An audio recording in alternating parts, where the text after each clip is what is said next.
Welcome. Oh, thank you.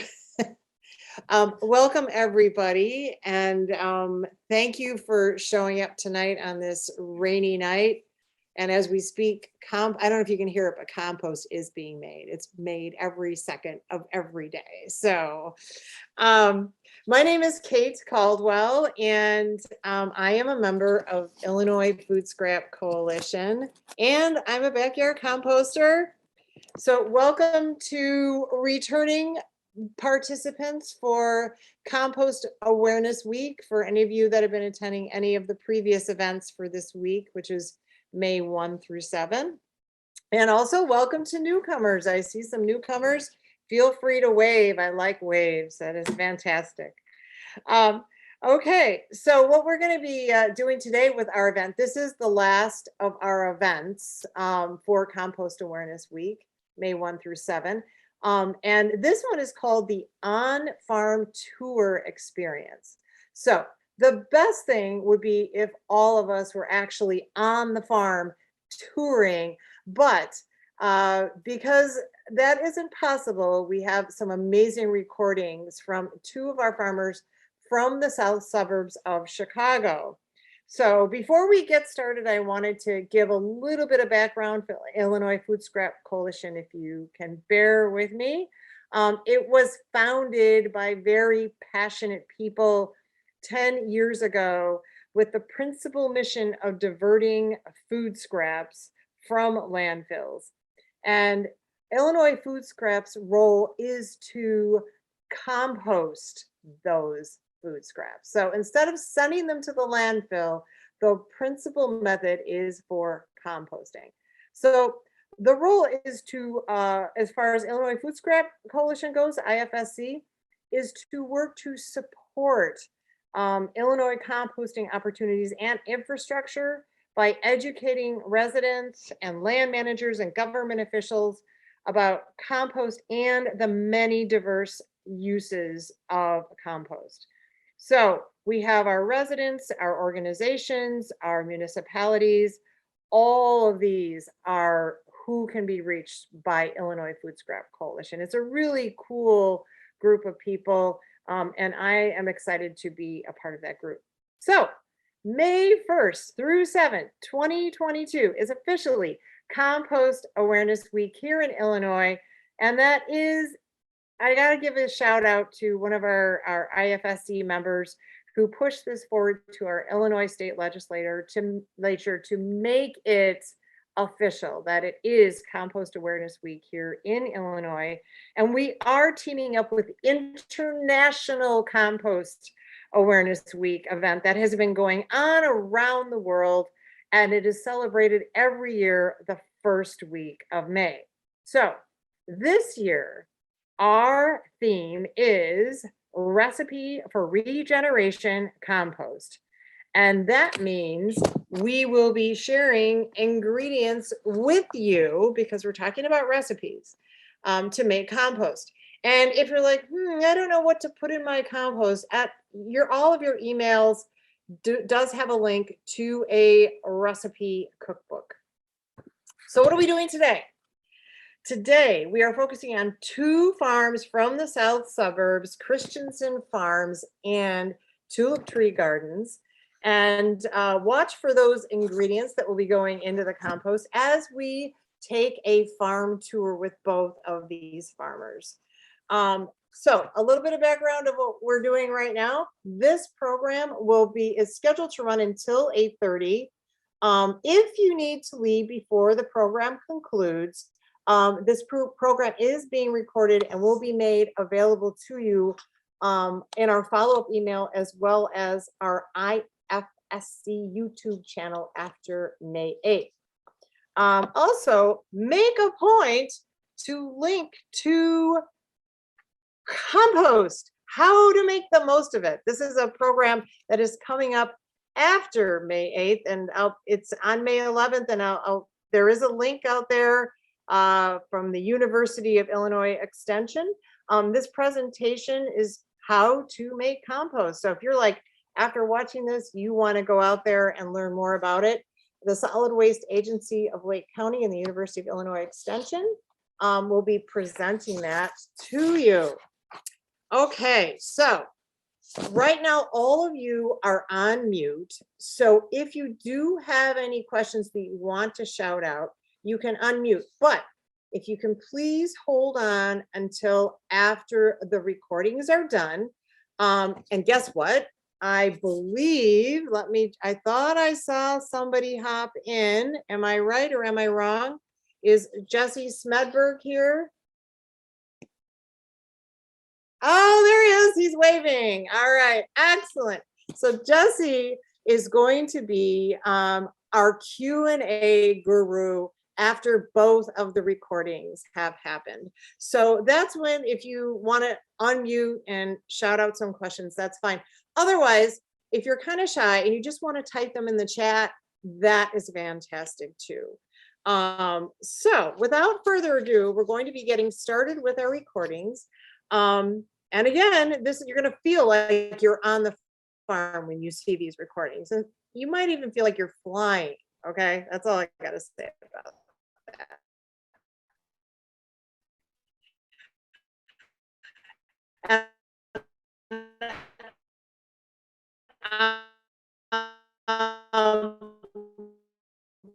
This first recording is the Christensen farm recording. Thank you, and also for us who tracks with waste haulers in the south suburbs, and they divert yard waste away from the landfill. So the first part of this pre-recording shows that beginning of compost, and you're going to see what goes into it. So take it away. Let's see Christensen Farms.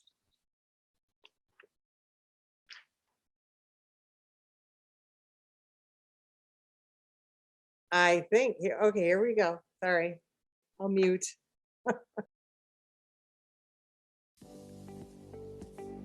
Hi, I'm Larry Christensen, partner of Christensen Farms. We've been farming since 1974, and we have owned a farm since 1961. And the compost site has been around since 1992. We are in the business of raising corn, soybeans, and a little bit of wheat from time to time. And we also do composting, where we accept yard waste from landscapers, waste haulers, and that landscape waste is leaves, branches, and grass clippings, and a little bit of horse manure, which comes from nearby horse farms.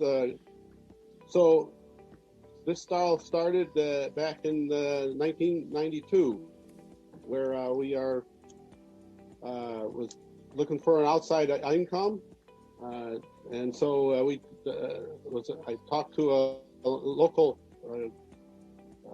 waste hauler, and they needed a place to go with the leaves, and the farm was a good spot for that to go to, and we started accepting leaves in 1992, and it has blossomed now to a full-fledged compost site of 20 acres of actual composting, and another 10 acres of land around it for storage of landscape materials.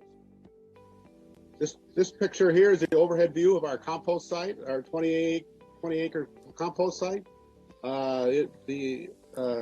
You'll see around on the right, which is the east side of the compost site, we have storage and for of yard waste and leaves and overs, and windrows are going north and south. And as you see these long brown strips, dark brown strips, those are the windrows. They're about 700 feet long, and as you move across to the west, they stop, and then there's other long strips. Those are strips of old compost that we are screening off and making room for laying new compost windrows. The site, as you look around, it has a green strips around the outside. That is trees and shrubs to control the blowing of debris. and visibility to try to hide some of this activity. On the south, there's a retention pond. This is where the water runoff from the compost site is held and retained. In the winter, things are pretty much are winding down. The yard waste stops coming in after December 1st, and we won't be back taking in much yard waste until about the 1st of March. So during this time, we combine the windrows to larger windrows. Sometimes we'll put 5 windrows into one, and sometimes maybe 7 into one. Combining these windrows allows the compost to stay drier through the winter. The bigger windrow does not get wet from the rains and the snow. So the compost is, although it's curing, it is not being screened. We are letting the compost sit and only get a little bit of horse manure from the stables during this time.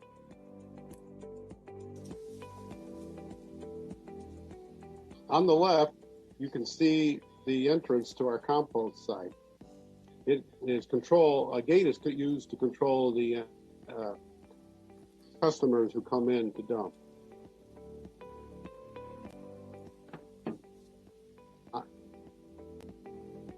On the right, there is a fabric building that has topsoil in it.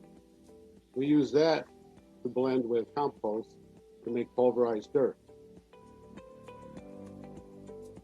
We also make other products such as garden soil, and that includes sand.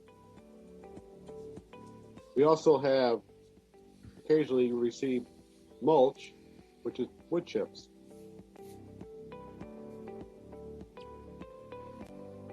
Coming up straight ahead, you can see a clay. We use that in the maintenance of the compost site surface. And then coming up on the right, you can see a grinder grinding last year's yard waste.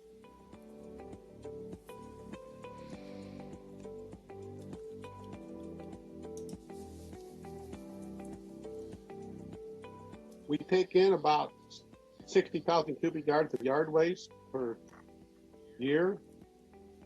We grind it, mix it, and place it in windrows. The compost is screened. About 1/3 of it is sold to landscapers, and 2/3 of it is applied on our fields to satisfy our fertilizer needs.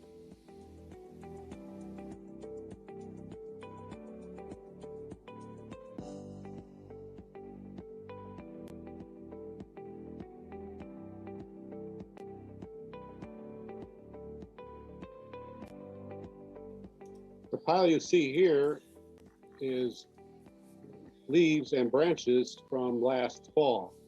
The excavator is loading the grinder to pre-grind them for next summer, this coming summer. The payloader there is pushing that material into a stockpile at a different, so that they'll be easy to access this summer. The light squared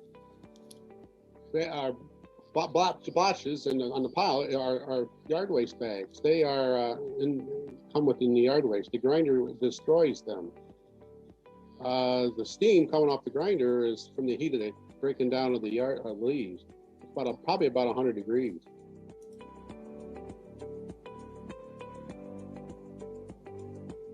The grinder, 750 horsepower, is working as hard as it can, but the excavator has to wait for it and work steady feeding it.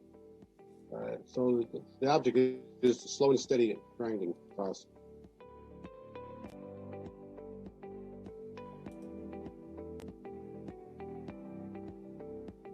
The ground leaves are a carbon source for mixing with the green grass that will come in later this spring. The grinder reduces the size of the leaves and branches for a faster and more complete breakdown. This pile of leaves will probably take about 2 weeks to grind while working 6 hours per day.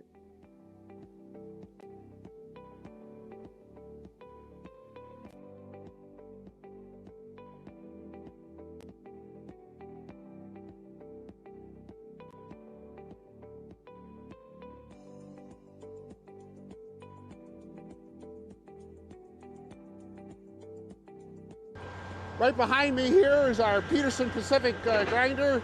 It's about 750 horsepower. It's a mid-grade sized grinder. It's grinding leaves brought in from last fall.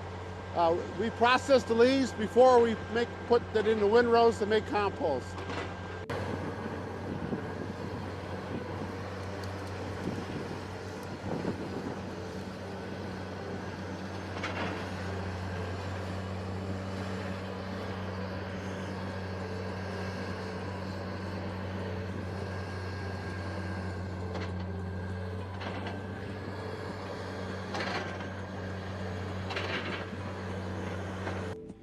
I'm Larry Christensen. I'm a partner in the farm, Christensen Farms.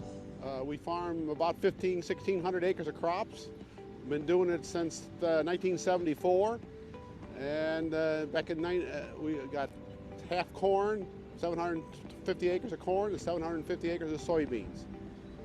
In 1992, the laws changed in the state of Illinois where they couldn't take yard waste and put it in the landfills anymore. So that was an opportunity for us as a farmer to take this yard waste and move it into, process it and apply it to our farms.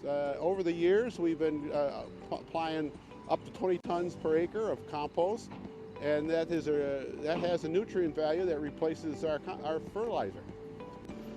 When we first started the composting, we were only had the state of Illinois allowed us to have a compost site of 2% of our contiguous acres.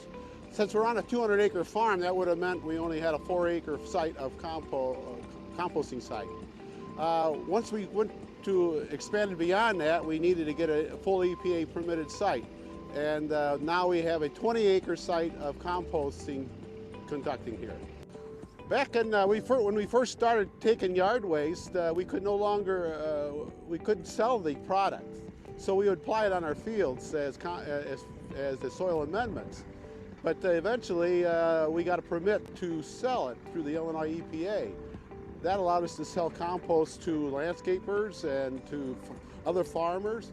So that was a good thing. Yeah. Okay, so we have the yard waste in one side, and usually it depends on the time of the year. Sometimes it comes with more or less leaves, and depends on that we add more carbon source to make the right blend to make compost. And we told the guys to make a windrow, so it's easy for us to grind it. And when we grind it, it lays out a windrow too, so we can go with a turner. And we try to turn those windrows 5 times in 2 weeks. And after that, we do it once a week to keep it up to temp. Usually after that, we screen it to a 3/4 inch, which is that one. And whatever we don't sell, when it's going to sell it for retail or to use in landscaping, we screen it to a 3/8 inch. And whatever we don't sell, we put it in our fields. So over here we have 3/4 compost, and we didn't spray in our fields last year. We're going to double screen it to a 3/8 screen to sell it to the public. They're going to, with the screen over here, once we screen it, we can sell it to people so they can use it for landscaping or for gardening.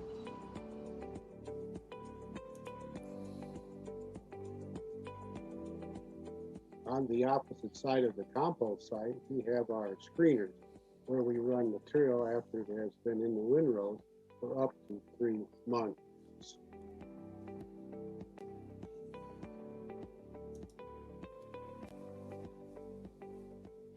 wheel loader brings finished compost from the windrows and dumps it into the trommel screen.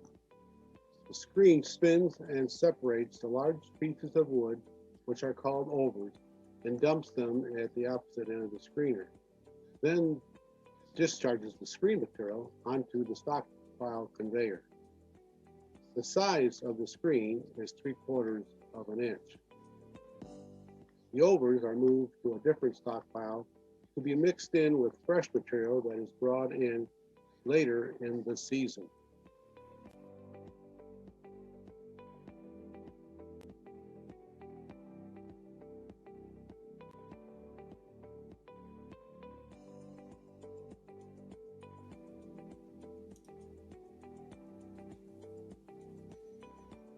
At the top of the screener, there is a brush that clears the wet compost from the holes in the screen. The blue box is a container for plastics and other trash that are vacuumed off of the overs conveyor. We have collected up to a ton of plastic each day. A waste hauler will then take trash to the landfill.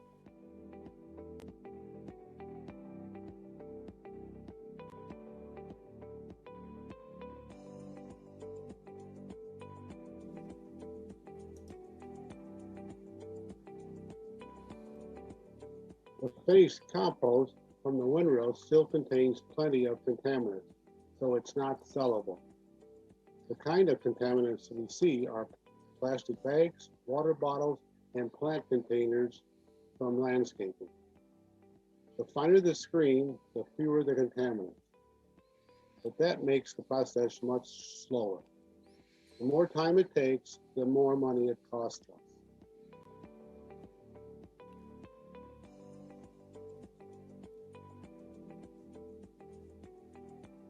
We pile the screen compost into these tall piles because they shed rainwater much better than if they were in a flat-top mound. It is an 80-foot conveyor making 30-foot high piles. Compost will stay in these piles anywhere from 2 to 8 months.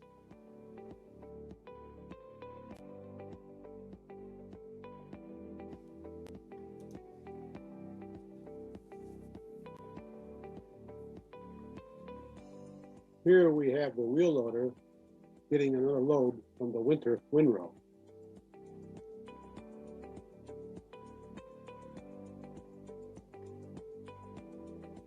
You can see the steam rising, indicating that it is still composting.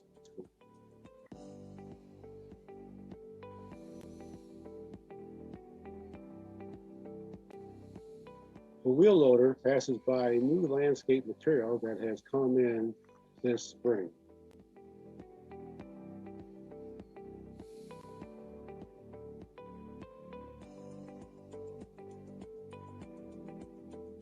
And the loader dumps its load to start the screen process again.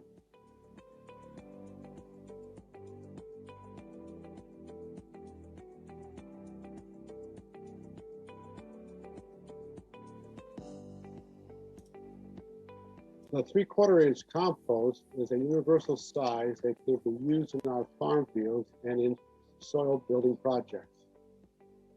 Landscapers prefer a smaller 3/8 screen compost for their projects because it looks more appealing without the larger pieces of wood.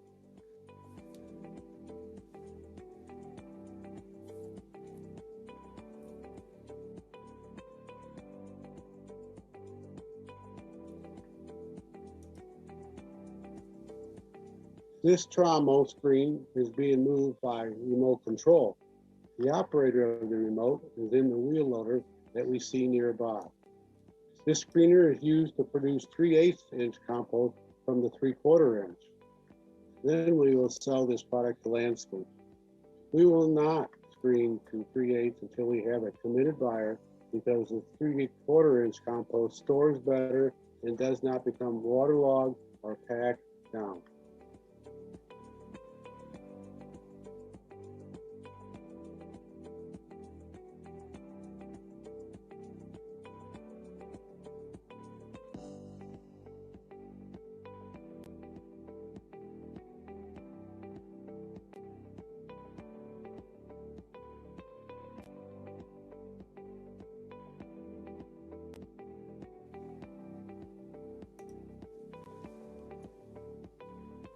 In order to collect and move material at the compost site, we need to have a flat, hard surface. Our surface is constructed with compacted clay. During the flyover at the beginning of this video, we saw the large piles of clay. We use that clay to make repairs and maintain the surface.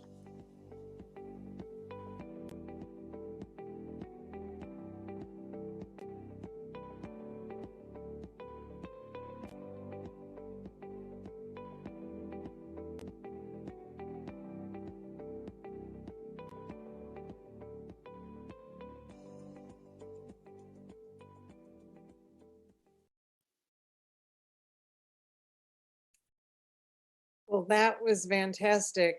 Thank you so much. And I don't know what we were thinking. Why would we ever throw our yard waste into the landfill? And I don't know if anyone here realizes that, but once upon a time, that is just what we did. So that is a lot of compost, and compost is serious business. And that is amazing. 1 ton of plastic. I was looking at that stat. That's a lot of plastic. I think, was that per week, or I can't remember, but that's a lot of plastic that you have to remove. So that is crazy.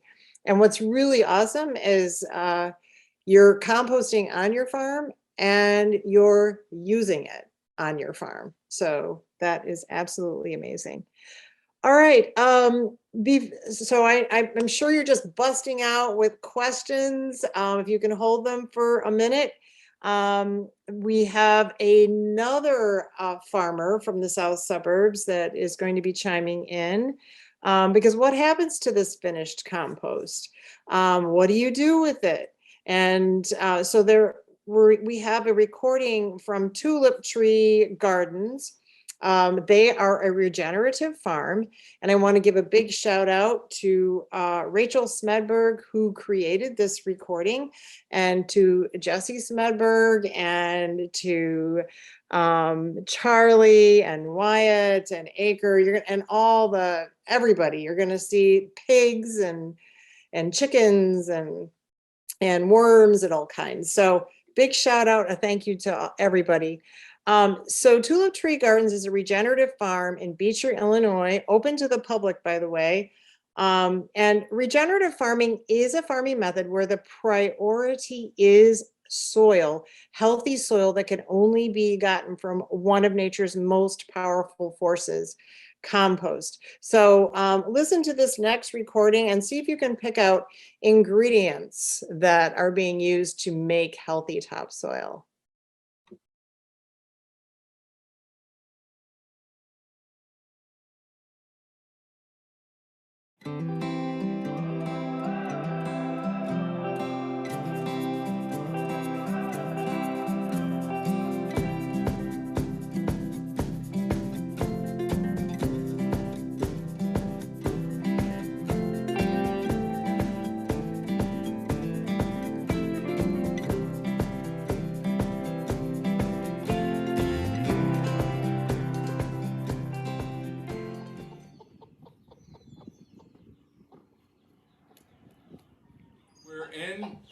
We're in the chicken pen.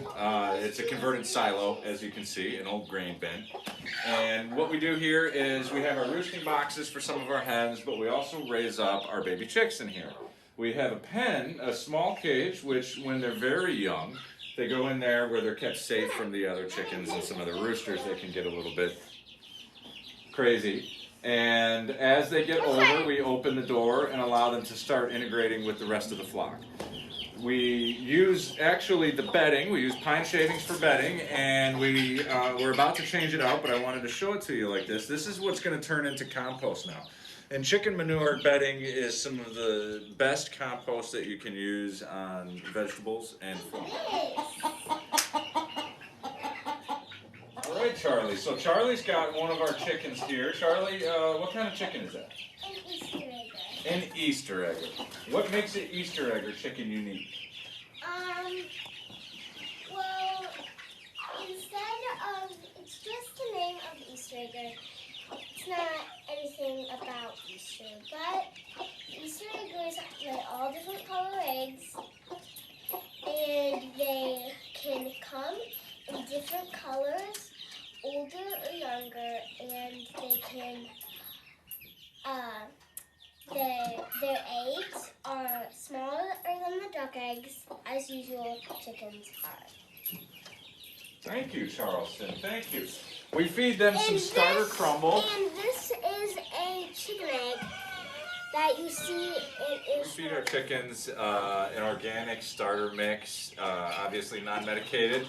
We do open flock, obviously, open free-range chickens. Everybody gets, as soon as they're big enough, they just kind of free-range out into the field as we go. Let's go look at some ducks.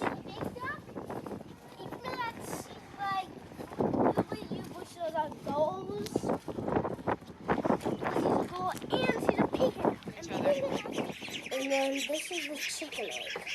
Chicken egg and a duck egg. So these ducks, they have to have a warm light over them. It's like when you get really, really cold, the ducks don't have their feathers in yet, so they have to stay under the light. The water, they have to drink a lot and lots of water because they, as you know, I already told you this, but they spend more time in the water than the chickens do. So they have to drink lots of water, and sometimes they like to swim in it. And then we have our food. We don't want to give them big duck food because it could get stuck in their beaks or anything, something that it's big enough. So we have to use smaller foods. And they really, really like to play. The one here is a duckling, and these are Peking ducks. So when they grow older, they're meat ducks. They don't lay eggs. So in about I don't know, 9 weeks? 10 weeks. 10 weeks they'll get butchered. 10 weeks. And they do lay eggs, but they won't get to the age to lay any eggs. Dad is putting in the water so they can have water. I didn't know to drink pretty much all of it in about 5 minutes because there's this on their foot. Imagine having connected fingers together, so you can't do this. That helps them paddle through the water. And when they do that, because they spend more time in the water than the chickens do.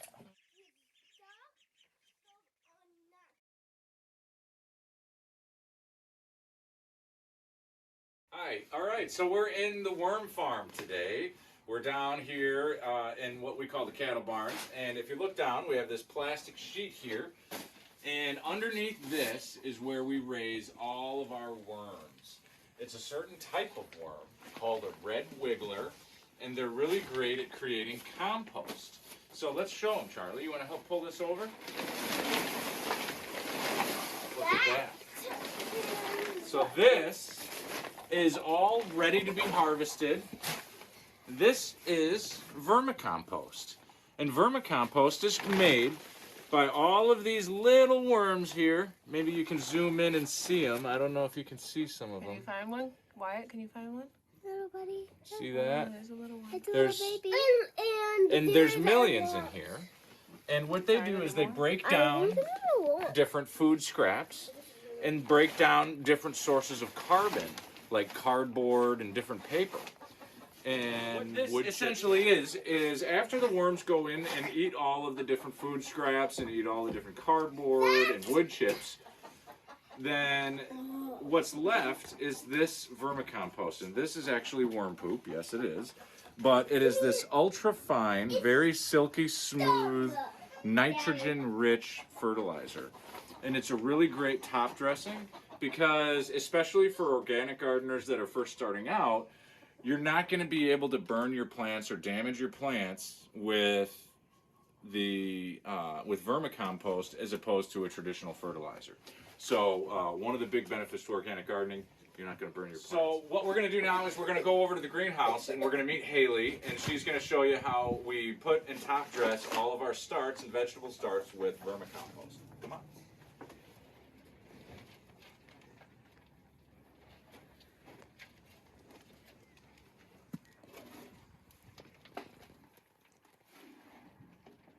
Hi, I'm Haley, and I'm the horticulturalist intern here at Tulip Gardens.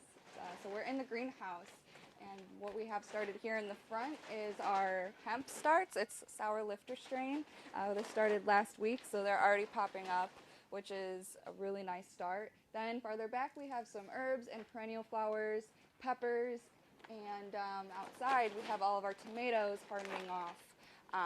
Just because they already have their tree leaves and they're also fed outside. So we'll go around there and talk about what I fed them with. Then we do some houseplant starts, specifically succulents. We dug up some chamomile as well from our garden beds this last spring. We're gonna go outside where I was hardening off our tomato plants. This morning I fed them with vermicompost, so they've been sitting, airing out, and getting some nice sunshine. Kind of like a sun bath.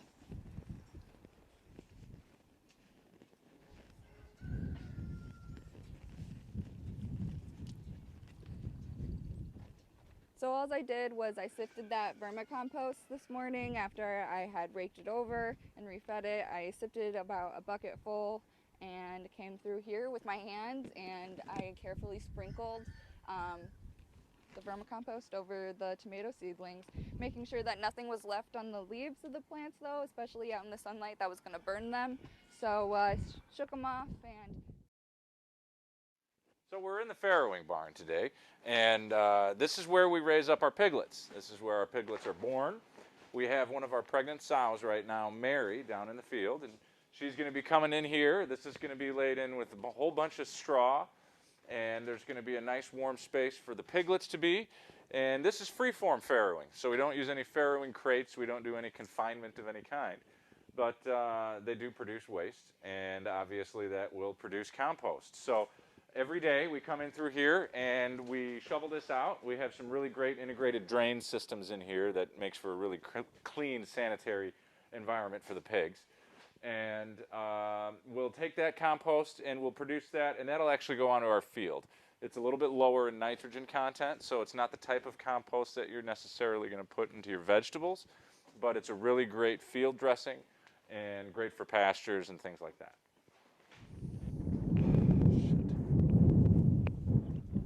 All right, so we're down here at the main paddock for the pigs, and this is kind of where they hang out mostly during the day in the wintertime.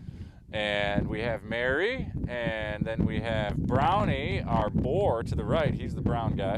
And then Jane, she's the little one who just stood up. And Mary's pregnant right now. And Mary's going to have some piglets for us in about a week, actually. So we're getting ready to move her into that farrowing barn that we showed you. And this is a type of pig. It's called a black Poland China. It's a heritage hog, one of the oldest heritage breeds in the United States. Originally raised in Ohio. They like to play in the water, but they roll around in it and create a mess.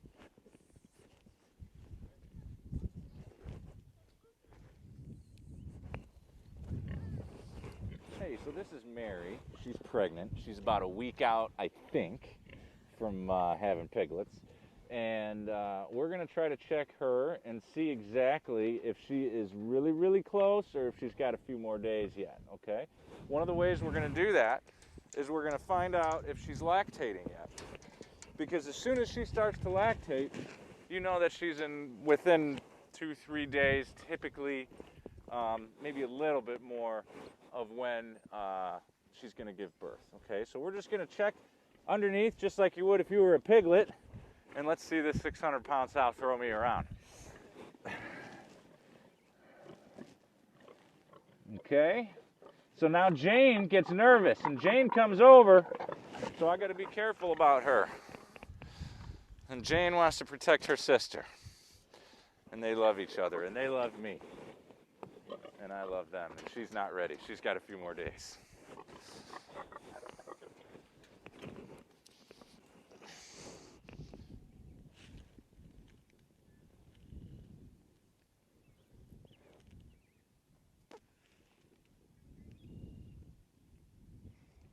Hey, let's go to the compost piles, guys. All right, so we're making our way out to the compost pile, which is where our horse manure and our pig manure from the farrowing barn goes.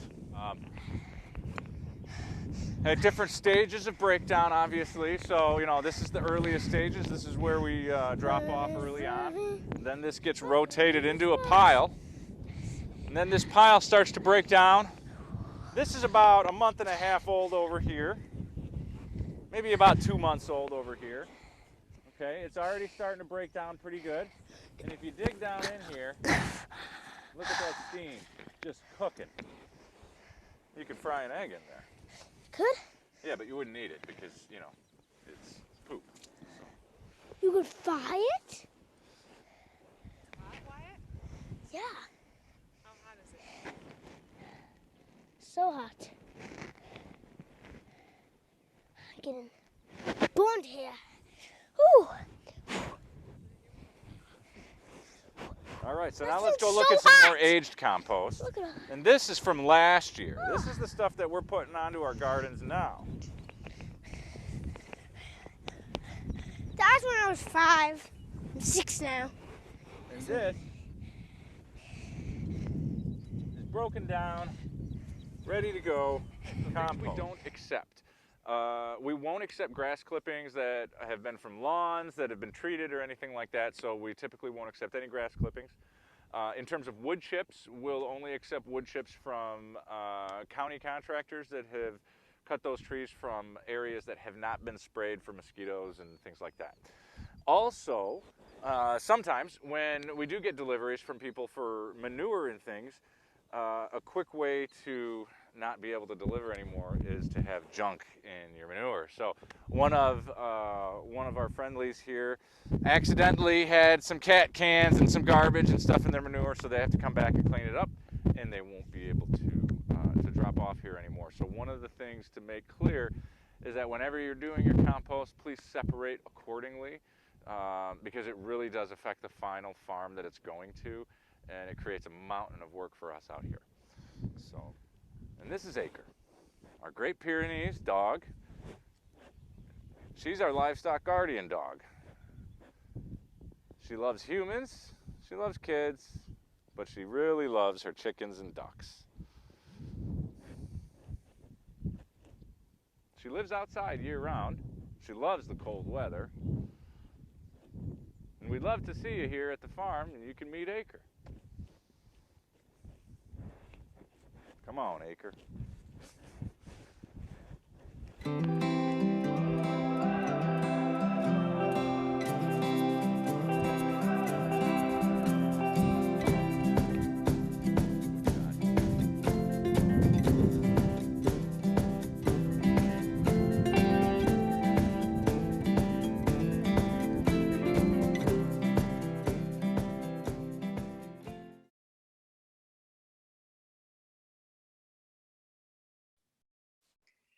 Well, thank you very, very much. That was incredible. We have seen the cycle of composting from where you see it at the beginning, ingredients like yard waste, like food, like chicken manure, and it gets turned into another ingredient, compost, that then goes into the soil and regenerates it. And these two recordings have spawned questions for me. So I've been throwing questions into the chat. So if anyone has any questions that they would like addressed, please throw them in there and we will address them.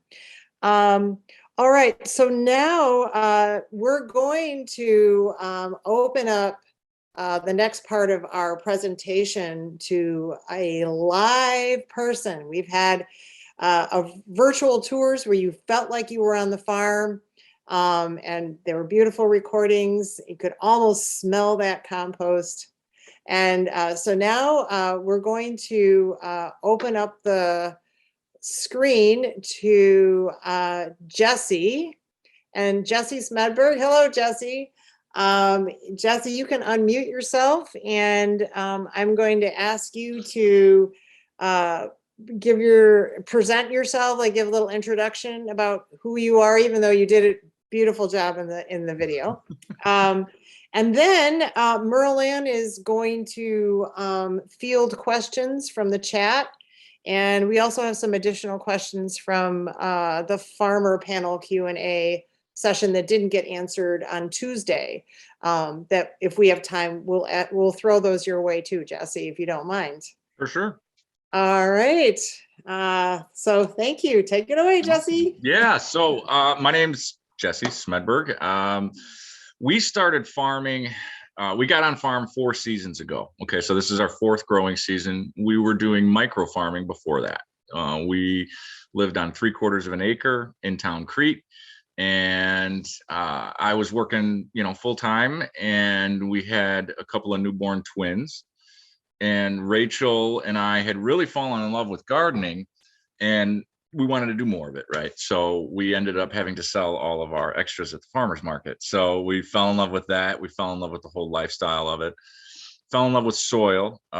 That's when we learned about the back to Eden method of gardening. I don't know if anybody has heard of that, where it's the layering system. Some people call it like the lasagna method. But we fell in love with that, and that really kind of just changed our whole view of the earth, really, and all of the stuff that is under our feet every day.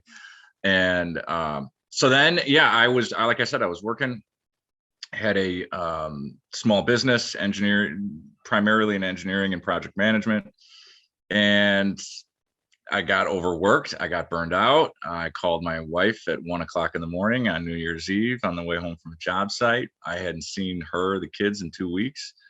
And I said, I'm done. And we'd always talked about it. So I sold everything for far too little and bought a farm. So that's how we got here. We're regenerative farmers.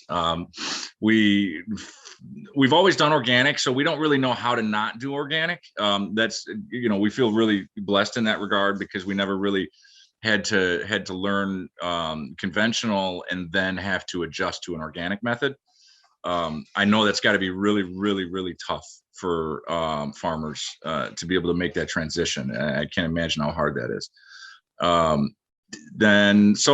than that, we, on the regenerative side, with regard to livestock, it really has brought in the final spoke in the wheel on the farm in terms of kicking our soil into really high gear, highly productive soil. We were doing things like compost teas, and we were doing our composting. But once we brought animals and livestock on farm, it really gave us, one, the volume of compost we needed. But when the pigs are out in their paddocks or out in the pastures and they're trampling and they're doing their job, it's night and day difference between this hard clay soil we have out here in Beecher to what we have in our field now, which is some really beautiful soil. So I hope I answered everything you had, Kate. Yeah, no, that was fantastic. Thank you. I just want to, Merlin, are you going to be jumping in here? Sure. All right, thank you. Go down the list here. So one of the first questions, Jesse, which, we know there's so many benefits to utilizing compost. And one of the questions Kate had thrown out was if you can shed some light on the difference in crop yield. We know crop yield increase can be a potential benefit. What have you found to be a difference in crop yield between a composted crop and a synthetic fertilized crop? So on the synthetic side, unfortunately, I don't have a lot of experience. I do know from other farmers and other yields and some of the numbers that are used. I think it's important that when looking at yields, particularly crop yields, there's a whole lot of other factors that are playing into that other than it being a conventional versus an organic. There's all sorts of things at play, whether it be a no-till system that they may be using, whether it may be a cover crop system they may be using. There is a great deal of regenerative farming happening that is, I hate to say it, conventional. There is a lot of cover cropping that's going on conventional farms now. A lot of composting. I mean, you look at some of the composting that's coming out of Christensen. I mean, this is serious fertilizer. This is real world, large acreage fertilizer that we can now apply into these fields. And And what they're able to do is add topsoil over the years. You know, I know that Baltimore Farms, Barry Baltimore over there, he measures his topsoil annually. And I know of a couple fields over there that he's had some insane numbers with on a conventional side. That being said, the organic productivity on the organic side, I feel, as an organic person, is always going to be superior given the right conditions. You can, you know, with a conventional system, you're able to do some things where you may not have to pay attention to your field because you've used herbicides or pesticides, so you don't have to pull weeds, right? Weeds are going to be your biggest problem in an organic situation on yield, right? The second biggest, particularly in corn, is going to be worms. You know, you can have a great corn yield, completely organic, beautiful, and then you open them up and you got the army worms, and 50 acres of sweet corn is done, you know. So these are decisions that conventional farmers have to make, and it's a very difficult decision that they make when they go, you know, hey, conventional versus organic. That being said, like I said, I think an organic, a well-tuned organic field will outproduce long-term, by no doubt, a conventional field. Thank you. And can we throw that out to Christensen too? And an additional question specifically for Christensen Farms, if you can address that question that Jesse just addressed, and also tell us, can Christensen Farms compost food waste? The short answer for food waste is yes. We can do that permit. We have the permit to do that. We have not done a lot of that yet. It's a logistics, supply, and getting lined up to do that. It just hasn't happened yet with anybody that wants to bring out much of it. I'll agree with Jesse. You know, we know we've taken our fields around here that are close by the compost. We've been putting compost on for 20 years. Our organic matters has gone from 3% to almost 5% organic matters on typical farm field, and it takes time to do that, and the yields are better.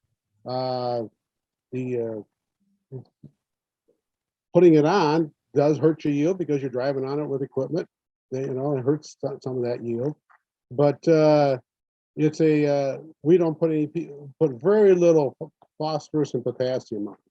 Very little. The compost does a real good job of taking care of that. We also get calcium. We never have to use lime because the pH is 7.5 to 8 on the compost, so lime is not applied. We still, our agronomist still likes to see us put nitrogen on, even though there's plenty of nitrogen in the organic form in the compost, but it's not fast enough release for good corn yields. That's the drawback there. We've tempted to go to organic. We've talked about it.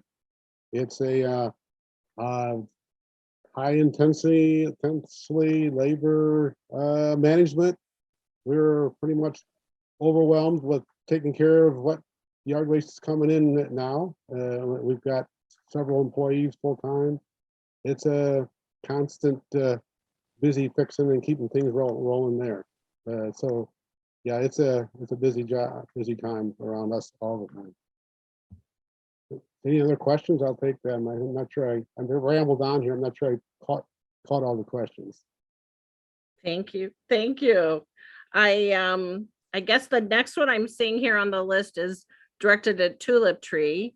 Can you share, you touched on this a little bit, but can you share how the animals contribute to regenerative farming and compost?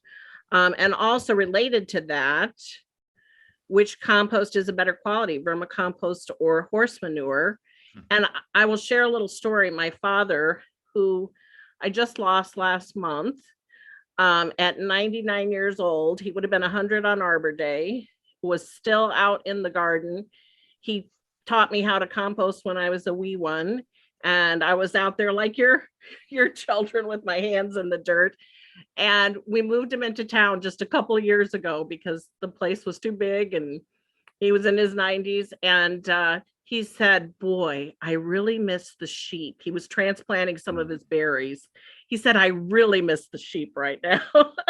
So I know that was one of his favorites for sheep manure for berries. So, but if you can kind of share your take on that. Well, for sure, for sure. And first of all, sorry for your loss. But sounds like an Thank awesome you. person to know, though. So very cool. Very cool that you were doing that at a young age so many years ago when people probably said, what's compost? They did So indeed. so the different animals they serve different functions. And so in regenerative agriculture or permaculture or silvopasture, you hear some of these different buzzwords. What we're really trying to do is achieve a balance. Okay, so we have this biome on the farm, and on ours we have 80 acres, and within this 80 acres we need to achieve a balance, and then we need to get as close to zero inputs as possible. That's our goal. So we have to do a number of different things, and farms for millennia have tried to do it without livestock, and ultimately the soil cannot. Nature has animals. Okay, you go out to the woods and nature's got animals, and when we remove all the trees from a field and we remove all of the vegetation, those animals go away, and so does the nutrients that they deposit into the floor. So what we've tried to do with livestock is balance that out, and that being a number of things. And this biome includes humans, by the way, right? So that's why we raise pigs, and we do harvest meat, and we do these things because this is a fully functioning biome that includes a whole family and a whole neighborhood of families. But the pigs are obviously really great for their paddocks and transitioning a paddock from one year to the next. You send the pigs into their main paddocks, but then they go out into different rotational grazing environments. So if it's dry, we'll send them down to the creek side, and if we've had a lot of rain lately, we'll keep them up on the hillsides. They do a lot of trampling on the ground, and obviously their waste goes directly onto the ground. They eat a tremendous amount of really great pasture. We use a number of different cover crops and pastured seed in our field. We use different annual and perennial ryegrasses, rapeseed. We use some forage corn. We use all sorts of stuff. We have about 40 different varieties of vegetables and pasture products that our pigs will kind of have a buffet from throughout the summer. So that really goes into a much quicker regeneration of soil than just typically laying on compost teas like we did in years past. Horses, the pig manure, like I said in the video, though, it's a pretty low content. It's kind of good for pastures, and maybe that's about it. I wouldn't want to go putting it into any vegetable areas or anything like that. Obviously, pigs are they're messy animals, but there's no concern of like any viruses or disease or anything.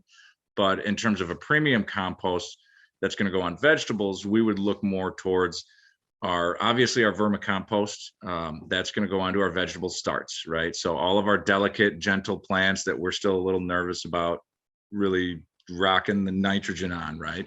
We top dress with vermicompost, and you can take it easy, and you can do it every 4 or 5 days. And you don't really have to worry about really burning them too much. That being said, it's a very quick release. It's bang, done. You get a little bit of nitrogen, and it's kind of gone really quickly from the soil substrate. So when you're getting into a longer release, a slower release, or traditional compost like something out of Christensen is going to be really ideal, where you're using everything from greens and browns from nature, right? We're using leaves and grasses and different green vegetation. And for us, we feel that that's the best for the vegetable garden. Then, of course, we have our horse manure. And our horse manure does really, really well in prepping beds. So all of our U-pick rows, all of our flower rows, all of our the main vegetable beds, when they get prepped in the winter, those get composted horse manure. It's kind of a great in-between compost, you know. It's not as good as others, but it's free, and we have found a really great way to help out a couple of our neighbors in the process. So, you know, that's what we do with that. The chicken manure does get mixed in with that because we just don't produce enough chicken manure to have a dedicated chicken compost. But the chicken manure is probably the gold standard for vegetable gardens, I would say. So, Thank you. did I miss any question on that? I don't know. We have another question here for both farmers. Maybe we can throw this over to Christensen Farms first, but for both farmers present, how has composting changed, or how have you changed your methods since you first started? What are some of the learning bits along the way that you've experienced, or have you?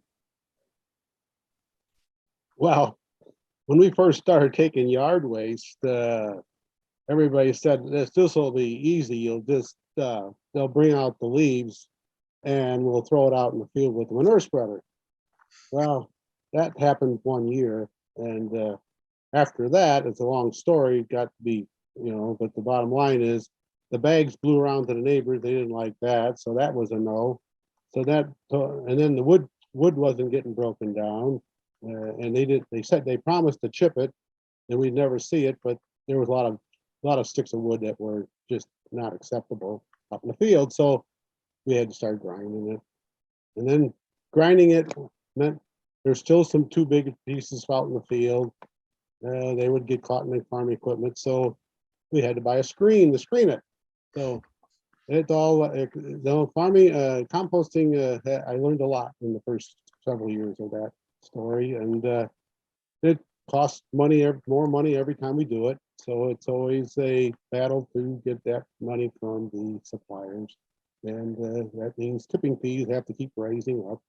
So we learned a lot, and but you know, there's no question we're getting better yields than probably most of our neighbors, and we don't get fantastic. I always want to see 300 bushel corn on some of our fields, but we have not made that. But you know, we're getting good, you know. But I know, like Jesse said, you know, it takes livestock to do an organic farm.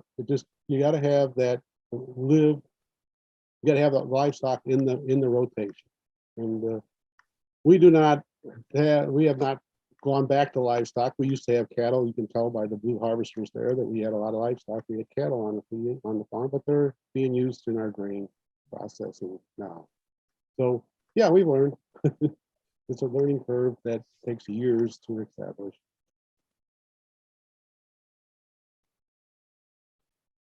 Yeah, and we were, my dad was a biologist and geologist. We weren't farmers, but we grew up on a farm, similar, I think, to Tulip Tree a little bit. We had animals, so we did do some farming on the side, but we rented out the fields to what we called real farmers. And but we raised animals, you know, we shared the sheep and everything. And I know the animals did play a tremendous part in that whole equation. Jesse, could you address that question as well? Yeah, compost. I mean, well, when we first started, I didn't really know the details of the differences between composts, and I burned quite a few plants on the vegetable starts and the hemp starts, and it was interesting. I think we put like a horse manure compost on some flower starts and just wrecked them all. It was too hot. So we did, at that point in time, we didn't know how to look at a pile. We didn't know how to temperature a pile. I didn't know how, like, all right, you got to flip it. When am I supposed to flip it? How often? How do you keep it from, you know, starting on fire? You know, all these just silly greenhorn questions that I had coming into it, where it was this real like moment of reckoning for me, because up until then I was in engineering and I spent my career in, you know, large manufacturing plants. And it was like, for the first time, I didn't know anything. You know, it was, I came from a career where I felt pretty capable as a person, and I felt completely incapable as a farmer. And other farmers can, you know, can speak to that too. But it was definitely a shift for us, getting to know kind of the finer details of the science behind the compost and what are we actually doing to the soil? Are we actually helping? Are we actually putting enough on? Are we doing enough to actually do any good? You know, these were all questions that we had that now we're finally starting to answer. And like Christensen said, it is a lifetime. It's not a, you know, we've signed up for this for the rest of our lives. It's a generational learning curve.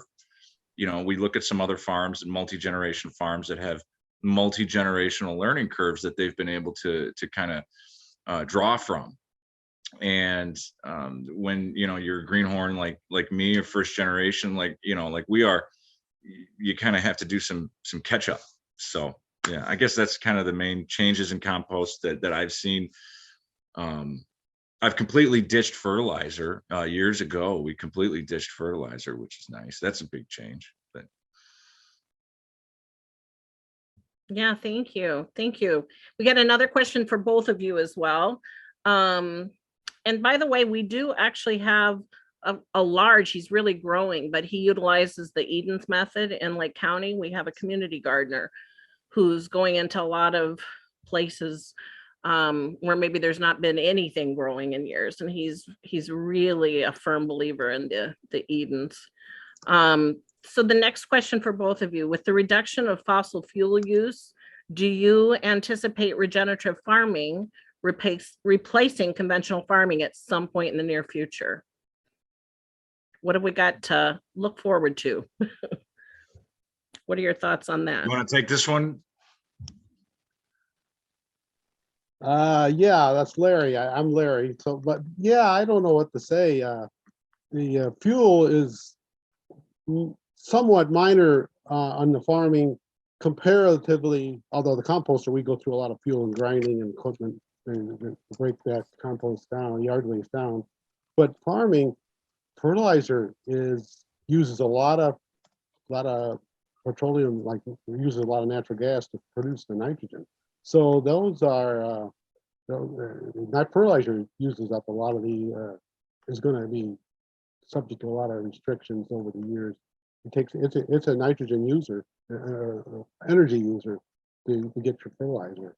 So yeah, it'd be nice to sell our compost to a lot of people, and certainly what Jesse does with the vermicompost, that would be a good supply for nitrogen for a lot of farms. But getting it on, and you know all about that, to apply it, it's a big job. Yeah. Thank you so much. And Jesse, did you have anything to add to that? Yes. So let's see here. Sorry, can you just restate the question just one more time? Sorry. Sure. With the reduction of fossil fuel use, do you anticipate regenerative farming replacing conventional farming at some point in the future? Okay, I just wanted to make sure I was clear. Sure. Thank you. So replacing it, I mean, in the future, yes. In the near future, no. And the reason being is conventional farming is, you know, we've got, oh gosh, what is it? 80 million acres of corn, 80 million acres of soy, something like that, Larry. So, you know, you're dealing with a financial organism the size of the planet, literally. Okay. And that's what we are attempting as a globe to reconcile the problems with it. Okay. Do I think it should replace it? Yeah, absolutely. I think the big problem on it though is the nationalized food system, right? So when we nationalized food and we said we're going to ship lettuce from California to New York, everything changed because distribution channels got set up, supply chains got set up, and those supply chains were valued in the hundreds of millions. So when you have this gigantic behemoth that is, it's by itself, it's just moving forward, right? And then you take the actual producer, the actual farmer, right? Where, what is it, over 90% of farms are family farms? So You take this farmer and you collectively promise them the world for about 2 generations. Okay. And attached to that promise is a banknote, but it's there. And now we've seen the damage that it's done, right? We've seen the fact that food supply chain problems. We've seen, food shortages, milk shortages when some farmers are pouring out thousands of gallons of milk. Why? Where is that? How is that so screwed up? Well, it's because we don't buy milk from our neighbor anymore. And I don't buy cheese from the guy down the road. And I don't buy my chicken from Gus. And in order to truly change the global food system of conventional farming, we must buy from our neighbors. We have to buy from our neighbors. It can't just be the organic brand at Whole Foods. It has to be our neighbors. And that's when you're going to see more and more cooperative farming going on. I think you see a big boom of that here in the south suburbs. Larry, you could probably speak to that too. There's a lot of more cattle people coming in. There's a lot more chicken people coming in. There's a lot more people that are interested in this, but it really starts with fighting tooth and nail for your neighbor, and it starts there. It really does. Thanks. And Jenny asked, is there funding or assistance for farmers to buy composting equipment? Are there any resources out there, grants or other funding? Yeah, there's a ton of grants available. Some grants are for more specific systems, and then others are for others. I know that some grants are larger. I know that Green Cities, I believe the Green Cities Initiative is a grant. They work with a number of grants that do large composting projects. So like, for instance, Larry, if you wanted a wheel loader, you could apply for a grant for a wheel loader through Green Cities, right? So there's these organizations, particularly you're going to see most of them downtown, right? Because this is kind of where some of the thought process stuff is going on still. But you're going to see some of these grants where they're big. I mean, you can get like monster grants, like $200,000 grants. You can get digester grants to put a digester on your farm. You can, so there's definitely a lot of the big money is out there. The smaller money is available in, like 5,000 and less type grants where you don't really have to submit a lot of financials. You don't have to submit a lot of, stuff. You basically submit your project plan and your costs, and, they kind of take you on your goodwill. Those are really great to go for. I would actually recommend going for 10 small grants over 100 big grants any day of the week, because big grants are cumbersome and they may never show, but small grants are the best thing in the world to show up. We just won a grant from for a walk-in cooler, actually, and we're just super excited about that. I can't brag enough about grants. So yes, there is available. Did you have anything to add to that? Well, I need to talk to Jesse about grants. Don't use your money for it, man. Don't use your money. I did get a grant to get our first payloader bought, and so that was a long time ago, and that's about then the money in Illinois kind of dried up, so I couldn't get, I haven't gotten any since. So yeah, there's probably, I think they kind of gear it more to the composters that are in town and stuff like that, but there might be something out there for me to look More at. of the urban. Yeah. Thanks. And I'm interested in hearing about this question someone threw out. What resources did you use to get to know compost, how to work with it? So when you were first starting out, where did you go to? What resources did you use to really start this whole journey? YouTube. You want me to start or what, Jesse? Go ahead. I go first. Yeah. Well, as it so happens, we went. My brother went to college with a guy who used to compost for worked for a guy that was making compost for scrambled soups. They make mushrooms. So we had a friend that knew about composting, and so that helped a lot. And we also immediately, within a few years, we started going to the U.S. Composting Council and attending that. But and then we were looking around, talking to some people, but it was a learning curve. But it was for yard waste compost. It was pretty easy. You know, we're not into this the vermicomposting and the tea. That's a niche that I never really used or never really learned.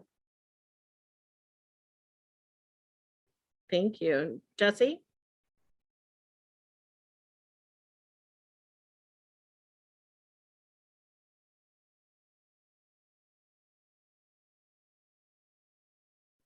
Oh, Jesse?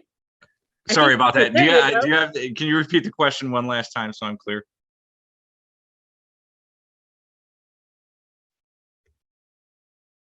What resources did you use? What resources did you use to learn? Okay, yeah. So the resources that we used, so when we first started, we were on YouTube, right? We were like YouTubing, like, what's gardening, right? And then we saw, somebody said to watch this Back to Eden video. I had gotten into it, just to rewind just a quick moment. I had gotten into it. A buddy of mine called me one day saying, he's this, big, the end of the world's coming kind of guy, right? And he says, hey man, you got to start a garden. You gotta do this composting thing because nobody's going to have any fertilizer, right? So, and I'm like, okay, all right, I'll do it, So we did it, and it was awesome, and we had a blast. And then we fell in love with Back to Eden method, right? Because we were doing raised bed gardens. We were doing, raised bed gardens, 12 by 12s in the yard. And it was a problem because we were always like turning it over, and it was just like annoying. Like, we knew it was wrong. We knew that we shouldn't be turning over like 12 inches thick of soil every year. Like, shouldn't be doing. So we did this. And then within the first winter, it just totally transformed our vision of composting and how to apply it, and how to just let soil rest. That was, so yeah, the Back to Eden video, the movie, we rented that or bought that. That was huge.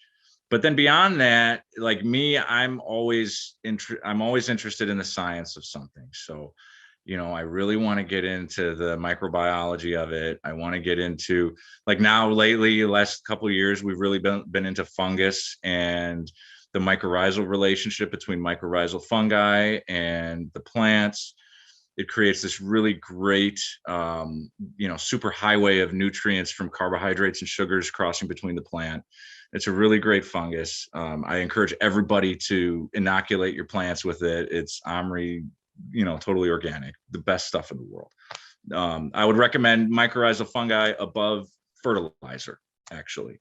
So I would think of that before fertilizer. But so that's kind of the biggest change, I'd say, in composting and gardening in terms of what we learned and resources, is that once we got into the science of it and we started to learn about the fungi and the relationship between the plants, that was a paradigm shift for us in terms of how we understand our field and yeah, how we understand it. So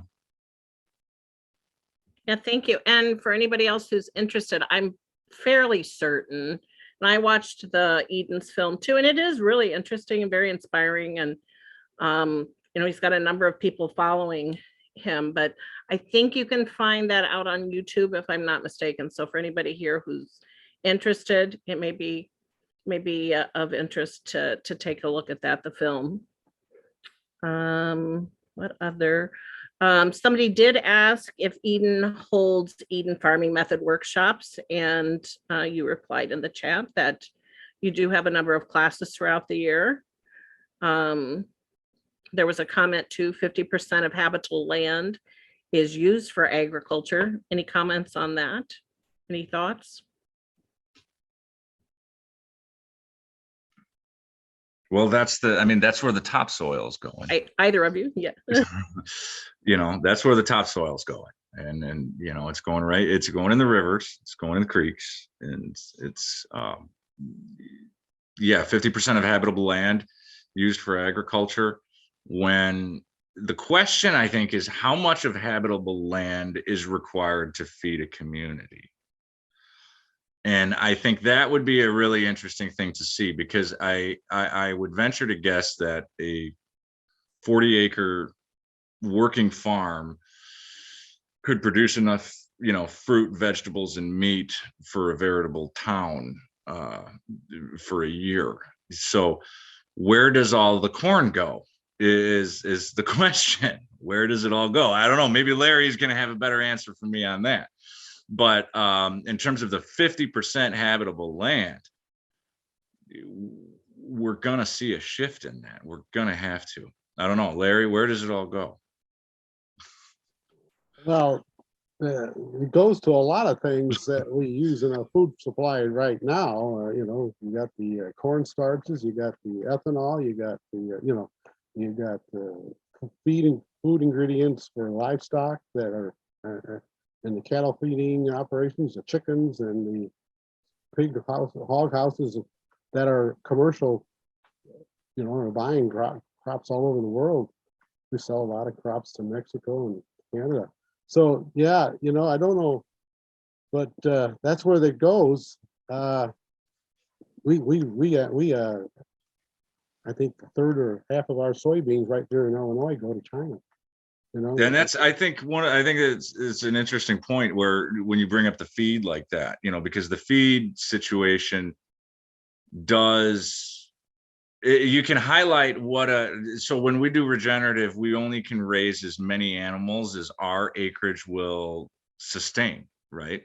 So just because I have 80 acres doesn't mean I can bring in as many head of cattle as I can feed them, because part of being regenerative is that we can't go out and buy corn from out of a silo somewhere. We can't, we don't feed corn, but if we did, we couldn't buy it. The challenge, I think, on the regenerative side long term is going to be, how do we, ultimately transition those global needs of a feed that is required to go into, feedlots, for instance, for beef cattle, right? Beef cattle feedlots go through tons and tons of hundreds of tons of feed a week, and it's doing so drawing from these large acreage plantings. Whereas if you were buying 50% of your meat from local farmers, they wouldn't be drawing from those bins. They would be drawing from their own resources, on-farm resources. If Larry was raising cattle, he'd probably have some corn, he'd feed his cattle. He'd probably have some barley, he'd probably have some of this or some of that. And so when we localize our food sources, the massive need for that land goes down. At the same time, we have a global demand and a global pay structure that's ready to pay a farmer for their grain when they drop it off. And that's hard to beat. You can't do that in organic. Nobody's going to pay organic tomatoes in bulk, not at organic prices, so it's a challenge. Thank you. I think maybe we have time for just one more question. Do either of you do any testing on your compost? And if so, what tests are you using? Yeah, we test our compost 3-4 times a year, at least, and it's done to standards of the U.S. Composting Council's seal of testing assurance, and they have a parameter of testing that they do, and we test it for first of all, it's got to make sure it does not have pathogens in it. They always test for that, and heavy metals are tested just like biosolids would be tested for. It has that, and we always like to know what nitrogen content it is, what phosphorus content is, what potassium content it is, and what the pH of it is. There's a whole battery of $550 worth of testing done on one sample. Yeah, Thank same you. here. We don't test as often as Larry does, but as an on-farm producer, we're not really as bound by that. We are bound by organic regulations with regard to waiting periods on compost. So, certain periods, that basically, if it comes on farm within a certain month of the year, it has to wait a certain amount of time. Otherwise, it has to wait a much longer amount of time before it can be applied. We do a test in the spring and the fall, typically. Logan Labs out west does some awesome testing. There can be a little expensive, like Larry said, but if you're looking to get into any like science details on your soil and on your compost, Logan Labs is an awesome outfit. So Thank you both so much. I think we're just about out of time. I'm gonna throw it back to Kay, but I just wanted to say this was such a wonderful, interesting conversation. Thank you both for your time and all your wonderful expertise and sharing that with us tonight. Yeah, ditto. Thank you so much, Marilyn. So I forgot to give a shout out to Rachel. She produced the video that you saw, and now I want to give a shout out to Larry and Saul from Christensen Farms. Thank you so much. And I want to give a shout out to Rachel and Jesse and the kids and the animals. And I mean, without you guys, we would not have had this amazing production today. And this is going to get shared. This is recorded. And I mean, it's an hour and a half that we've been here. I'm not done. I would like to sit here and just keep going, but I do want to ask, Larry, you are not, Christensen Farms is not open to the public. Is that correct? Yes, well, generally we are wholesale, and we are not set up to do retail. Okay. Okay. All right, because I wanted to give you props if you needed it, but it sounds like your business is good. And then Jesse with Tulip Tree Gardens, I just wanted to say that there is a link that's on our chat, so you can go to Tulip Tree Gardens website, but they are open. You are open to the public. And am I getting this right? You're open Tuesday through Saturday, and just check the hours on the website. Mondays now too. We're open Mondays now too. Oh, you're open Mondays as well. Yeah. Okay. Yep. There's a lot to see out there. It's you've got a cute little shop in the barn, and that's in Beecher.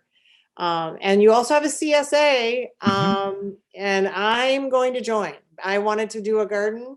I can't do a garden, so I'm joining. I'm going local. Yes, I am. Okay, and little public service announcement.